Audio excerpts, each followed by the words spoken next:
Hey YouTube, welcome back to the Cutlass Board Games channel. I'm Keith, and if you haven't seen me before, I'm a board game designer who recently started playing the Pokemon TCG as a means of professional development so that I could learn everything about the game and see what lessons it has to teach me as a board game designer. And in my journey and learning to play the game, the two main formats that I've looked at is the standard format, which is incredibly competitive, and the Gym Leader Challenge format, which is more casual, more fun, more expanded kind of format. And in playing both of these things, I felt like something was missing. I was kind of hoping to find something that felt like that same casual fun that Magic the Gathering's Commander has, where you're just playing a pile and you're kind of hoping for the best. And because of the way that Pokemon TCG handles consistency, it makes it very difficult to play a 100 card deck. But today I have created a format called the Masters Challenge format, which is a 100 card singleton Pokemon format where you have a partner Pokemon similar to a Commander in Magic the Gathering. Now, one of the things that I think is very strange about the Pokemon TCG compared to most other Pokemon content, where every trainer has their signature partner Pokemon. You wouldn't see Brock without Onix, you wouldn't see Ash without Pikachu. You, as a trainer, should have your own partner Pokemon, and that's why I was really interested in making something like the Commander format. On the screen, I have some examples because in this format in particular, you will be selecting two printings of that same one named Pokemon, and that is your partner Pokemon, but you have access to choose between the two of them based on what's going on. And it will also determine the color identity of your deck. In Gym Leader Challenge, you are limited to one color, and that can make things a little bit awkward sometimes. Whereas in the Masters Challenge format, you will have two, potentially three colors, because there are some multicolored Pokemon if you dig back a ways. But getting access to two different colors gives you some more opportunities when it comes to deck building. And when you're playing a 100 card deck, you're going to start to need to dig to find some more specific stuff that's going to work in more cases.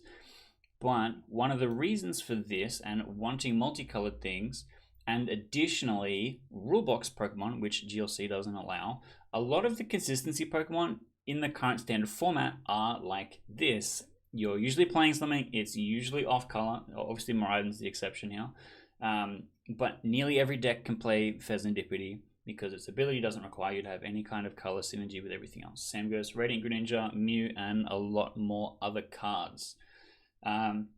Most Charizard deck lists are going to have multicolored things. If you just wanted to allow multi-prize rulebox Pokemon in the format, you couldn't play the latest Charizard in a Charizard deck because it's dark type, because of the Terra typing when it comes to some of the newer Pokemon. So wanting to solve for that as well, having rulebox Pokemon gives you access to a lot more consistency when it comes to building a deck. Now, let's talk about building a deck and some of the rules therein. So, firstly, selecting a partner Pokemon like we were just looking at before, and let me bring it up again so you can have a look. We've got an example here of two Greninja, one being Radiant Greninja, one being Greninja Star, which would mean you have access to both water and dark type Pokemon in your deck.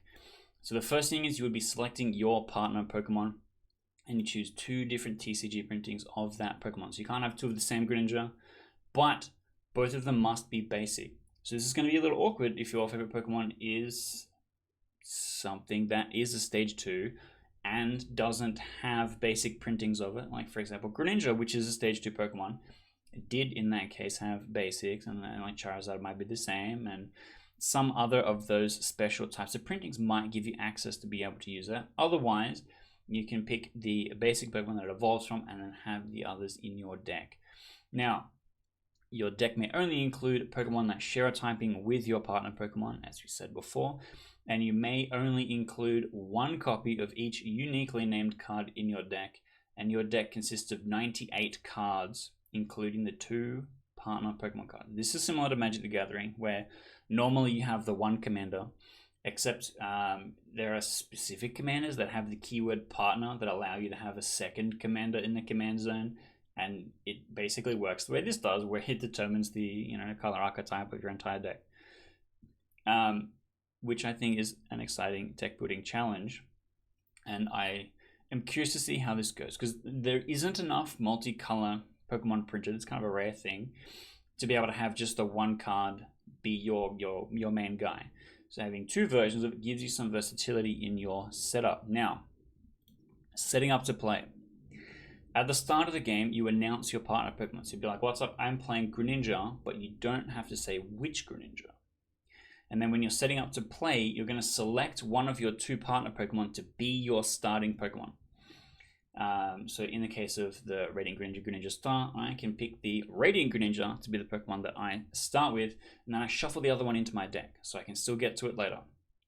And then this is placed face down and is revealed after mulligans. Now, we're going to mulligan a little bit differently because it is a 100 card format. The regular Pokemon mulligan rules are going to be really brutal unless you play like a ton of basics. And shuffling and running through a 100 card deck multiple times gets really fatiguing really quickly. So instead, we're going to be using the original Commander Mulligan rule, which is the partial Paris.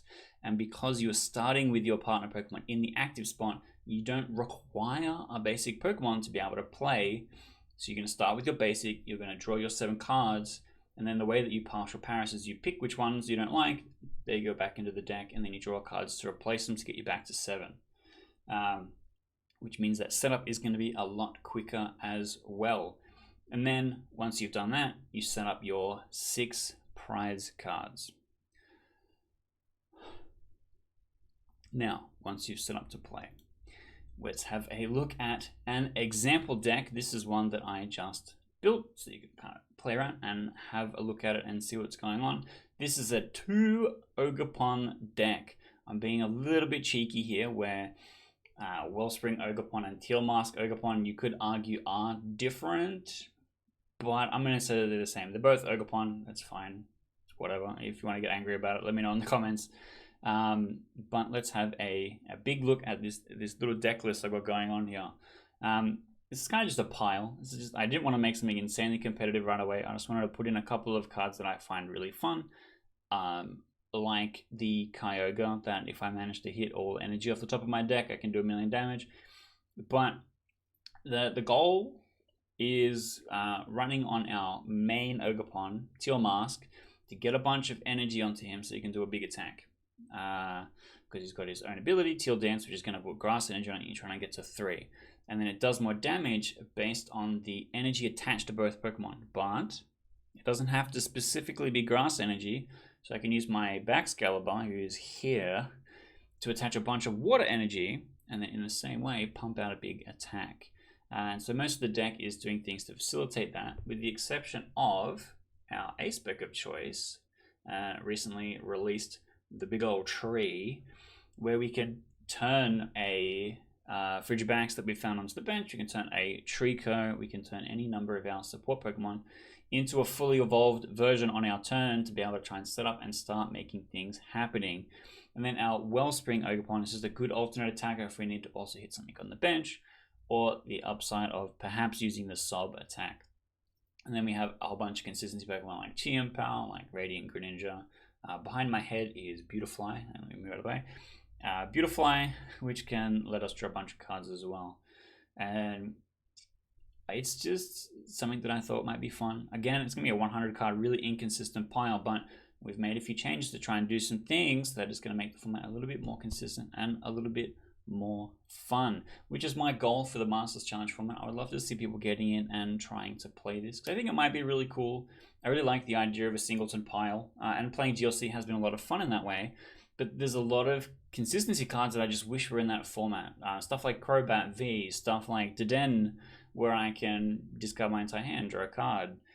A lot of the consistency cards that we're seeing in modern Pokemon formats are all 2 prizes, are all rule box Pokemon, and is making it a lot harder to be able to use cards that you own for playing standard in playing DLC when all the good ones are locked behind a rule box, as that feels to be the way that things are trending recently.